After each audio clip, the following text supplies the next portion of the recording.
big losses, hoping to get even bigger. Then there's greed into trading, overtrading, and all those mistakes that a lot of beginners actually face through.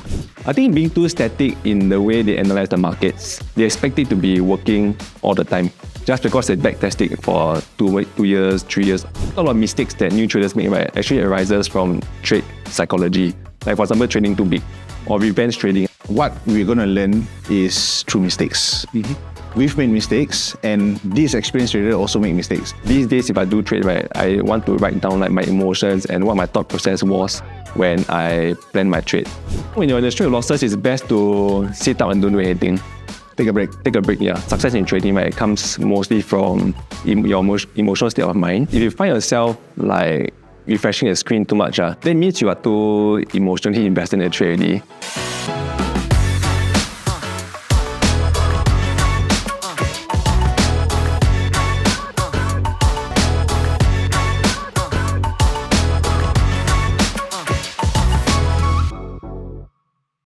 Hi everyone, welcome to a new episode of Check the Charts with IG. I'm Alvin, a Premium Client Manager at IG, and I'm joined today by my fellow colleague, Shallum. In this episode, we're diving into a topic that every trader experiences but few discuss in depth: your first 100 trades when you start off trading. Whether you're just getting started or still trying to find your footing in the markets, this one's for you, so let's get started. So Shallum, I think you've been trading in the CFD markets for more than 15 years now, right? How was the start of your trading journey like for you? Okay, so to be honest, I was very hopeful and I wanted to get rich through trading.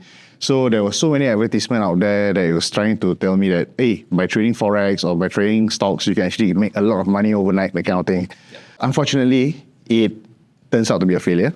It creates like some unrealistic expectations about trading. Right? Yeah, correct. Get rich overnight scheme, those kind of advertisements they see on Facebook, YouTube these days, right? Yes, correct. Yeah, totally agree about it. And because of all those unrealistic expectations, it actually creates a lot of big mistakes, like big losses and all those things that is happening in the market. Like big losses, hoping to get even bigger. Then there's greed into trading, overtrading, and all those mistakes that a lot of beginners actually face through. Yep. Yeah. I think most people get a bit brainwashed by those marketers on YouTube and Facebook about like trading systems, right? That they sell this bot on MP4 or some platform that they use that promises 100% returns every month consistently, and they show some like backtesting to prove that their results actually can deliver, right? Yeah. Have you tried those before? Yeah, I've tried them, but it's not something that I really like. I believe that since like you know about all this automated trading and stuff, what's your thoughts about it? Automated trading. Yeah. As in, I think automated trades work, but they're designed to work in like a specific market condition. So you can't expect to turn on a bot and let it run for like 3 years, right? And make money consistently month on month, every yearly without any drawdowns or losses, which is unrealistic to expect of trading. So anyway, I just want to know, like because of all this experience that we have, from your point of view, if there were mistakes for new traders to take note of, what would the mistake be? I think being too static in the way they analyze the markets. Yeah, like people develop a trading system, right? When they backtest, they use indicators or some fundamentals, right, to design their trading strategy. They expect it to be working all the time, just because they backtest it for 2 years, 3 years, or longer than that, right? But the truth is, in trading, the market is dynamic. Things change all the time. Price action might work for these 2 months, but for the next 3 months, because of like volatility from Trump's speech or whatever, right, then the thesis actually becomes invalidated already. Okay. So which means it's not only strategy, there's a lot of other things to consider for trading, right? So I was told that strategy or methods, psychology, and money management is the key to trading. Between these three, which is the most important for you? So I think like I say it's a combination of things, right?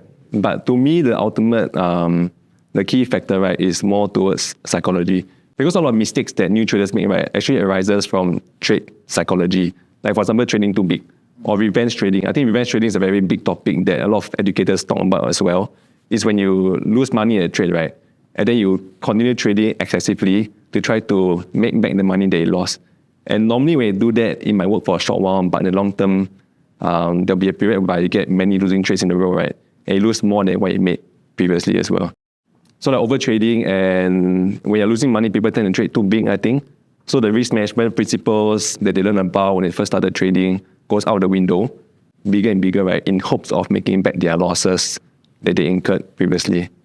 Okay, so for you, the biggest mistake is psychological in a way. Okay. Okay, Shallum, so if you can turn back time, right, what's one thing they do differently when you first start off trading that you think will help in your journey to get started? Okay, so based on my experience of trading, investing, I've learned a lot of things. What I did previously, I will still keep it, but I will add on more things. So for example, like education, I won't go for one education only. So knowing trading is actually a very wide spectrum. Good. I would look for a mentor. I would learn from experienced traders, because a lot of times, right, what we're going to learn is through mistakes. We've made mistakes, and these experienced traders also make mistakes. And I'm sure their experience will be very beneficial to you. On top of that, understanding the market dynamics, like fundamental, technical analysis, what assets, the sectorial, if I see you're trading stocks, and sentiments, if you're trading the general market. So this whole thing is where I would want to take back and restart all over again. Yeah. I think I agree with you about finding a mentor to guide you through the mistakes, because like when I first started trading last time, right, you are trying everything and making all the mistakes that there could be to make, right? And they learn from those mistakes. But unfortunately, it's a very costly endeavor to learn through like mistakes in real time, right?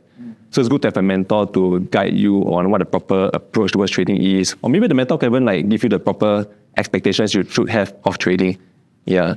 Those like get rich quick schemes not going to work, and why they don't work as well. Yeah. What about keeping tracks of your trades? You mean like journaling your trades? Yeah. I think it's very important. I mean, I personally don't do it all the time, but these days if I do trade, right, I want to write down like my emotions and what my thought process was when I plan my trade. And then after you do the trade, right, you also go back to see your journal to see whether you actually went through the execution based on your plan or not. Or do you do anything based on emotions? Because you find yourself overtrading sometimes, right, after you got some losses and you write it down like, okay, I've lost X amount today, so I plan to make this back, right? That itself is like a emotional thing in trading already. You're looking for trade opportunities that might not be there, but it's there because you are, mentally invested in wanting to make your money back in trading. Yeah. So in terms of deposits, funding, for new beginners, start high, big amount, or small? Okay, I would say start with an amount that is in the middle. Because too small, the emotional difficulties, right, doesn't come into play because the amount is too little, right, for you to feel any emotions. But too big also means that if you do anything wrongly, the financial ruin is going to be substantial to your bank account, right? So I think somewhere in between is the sweet spot whereby you can afford to lose the money without losing sleep, but yet it also makes you feel invested in wanting to pick up trading as a serious endeavor. Yeah. From our experience, during this time, we also been losing so many times, right? But what to do when they are in strict losses? I think when you're in the strict losses, it's best to sit down and don't do anything. Take a break. Take a break, yeah. Because once you are faced with this emotional turmoil, right, normally the decision-making process becomes very warped already. You can't make the correct decisions. Your mind is not in the right state of mind, right, to pull the correct trades as well. Yeah. That's why you should just take a break when trading, let your mind refresh. Then the market do what it does, right? Move already, let it reset the cycle as well. The way you approach the analysis, and then continue again after that. Okay, so for new traders, I think it's best if they focus a lot on trading psychology. Because personally, I think that success in trading, right, comes mostly from your emotional state of mind, which there are actually many resources on the web they can search for to understand more about trading psychology and how to understand yourself more to increase your success in trading, right? IG has some resources online as well on the website where it talks about trading psychology and understanding the behaviors that traders make when they have winning trades, losing trades, how it affects them, and how to have steps in place to overcome those emotions. Yeah, I think the other thing about psychology, if a person wants to practice that, they can also do our demo account. I say like through IG's demo account, they can actually trade without any emotions involved. And from there, they can practice, try to replicate what they learned from this period to their real life trade. So they can just reflect and compare what did I do wrong in my live trade and what do I do right in my demo trade. Yeah, so I think demo account is also something that I would suggest people to go and try. Yeah. It's good to start with a demo account, but I would say also don't do it for too long. Yeah, because demo account is not real money, right? So the emotions that you get when trading a live account, I think is quite different. Yeah, so at some point you should graduate from using a demo account, right? Use a live account, start small, and then slowly scale it up to a funding size that is comfortable to you. Yeah. Okay, so I think to summarize, right, for a new trader, they should be focusing on having the right expectations in trading, right? Not thinking or trying to make money, a lot of money in a short period of time.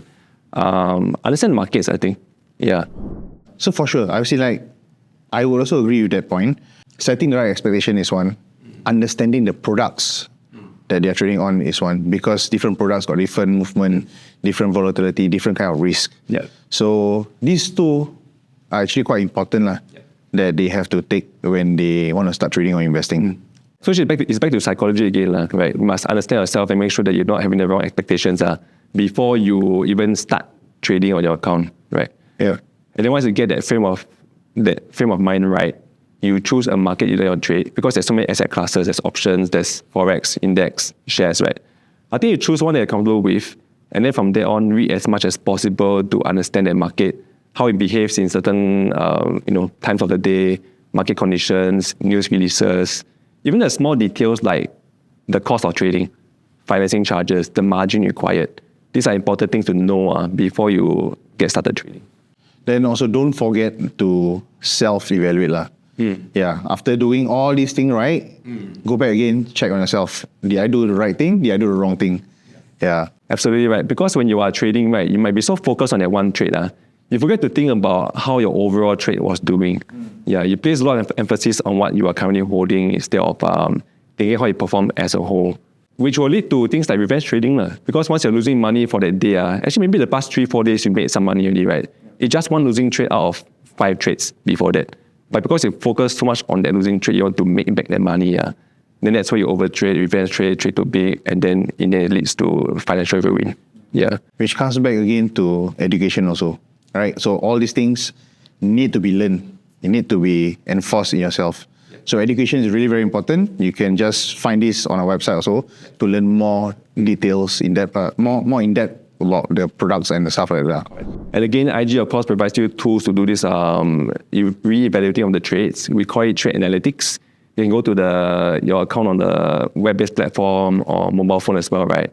To look through your past trades, see statistics like what's your percentage of winning trades, losing trades, how long you hold winning trades for, how long you hold losing trades for, which I'm certain that if you look at those statistics, right, you start to find out why you're actually making or losing money. At IG, we've designed a CFD platform that puts you in control. Fast, intuitive, and tailored to your trading needs. Whether it's Forex, indices, or commodities, IG offers CFDs that let you trade on price movements without owning the underlying assets.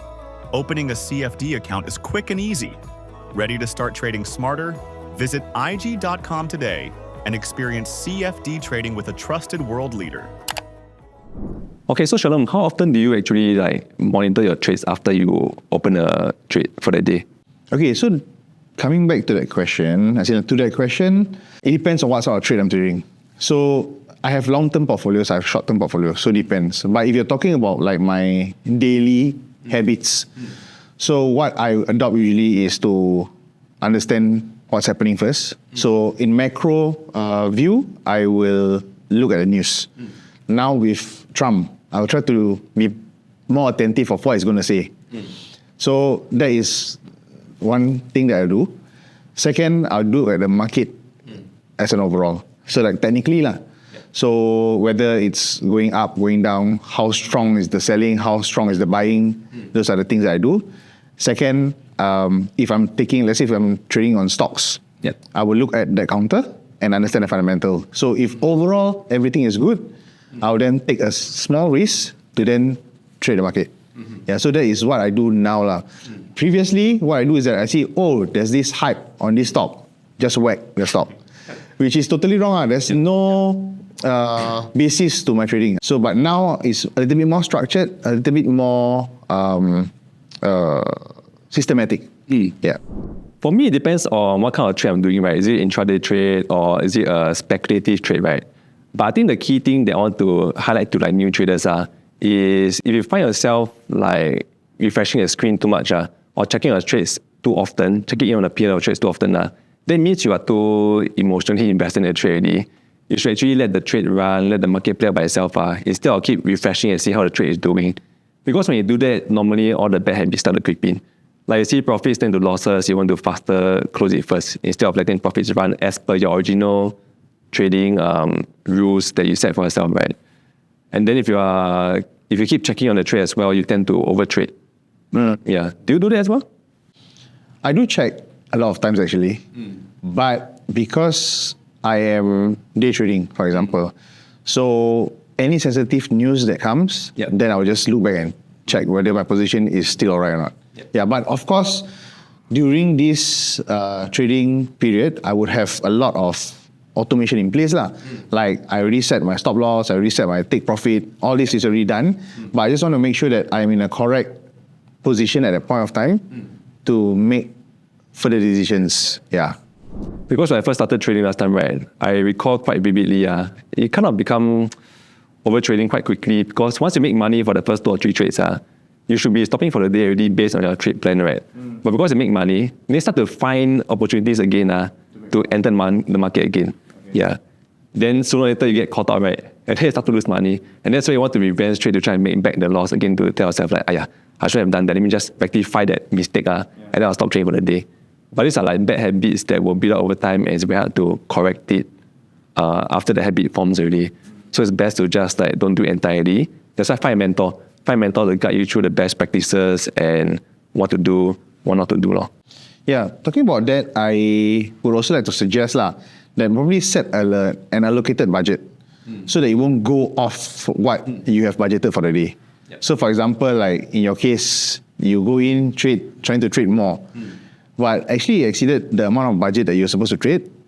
Then in the end you lose more than what you're supposed to risk . So all this is money management, risk management, the whole entire suite of trading itself. I think there are a lot of like risk management tools out there or rules can set for yourself to prevent overtrading. Like right now, if I already meet my target for the day, what I do is just withdraw money from the compass. So when money is out already, you can't continue trading anymore. Yeah. All right, that wraps up this episode of Check the Charts. If you found today's conversation helpful, be sure to subscribe to Check the Charts so you don't miss future episodes. And if you're looking to practice without pressure, check out IG's demo account at ig.com/sg. Thank you for listening, and I'll see you next time.